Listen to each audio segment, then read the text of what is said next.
И вот уже 4 года мы боремся за здоровье дочери.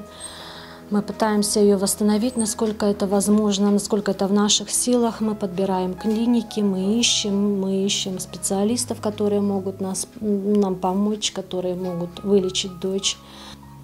Прохождение реабилитации нужно как минимум 2 раза в год.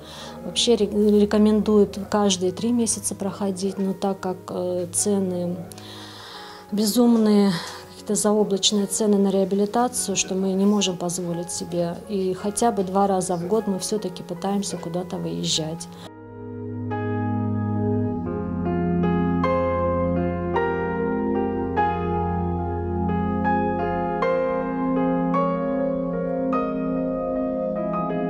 Помогают люди. Низкий поклон всем, низкий поклон просто от всей души благодарим. Потому что без помощи людей мы просто бы не восстановили дочь даже вот в том состоянии, в котором она сейчас находится. Подвижки у нас есть. Дочь у нас стала намного эмоциональнее. Все-таки мозг восстанавливается, но не так быстро, как нам хотелось бы. По чуть-чуть, по капельке мы собираем все это восстановление. Стала улыбаться, эмоции проявляет, она пугается, она боится чужих людей.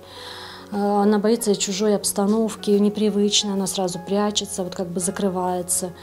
Вот с нами она открытая, она совсем другой человечек, она по-другому себя ведет, она улыбается, она довольная, она очень любит сестричку.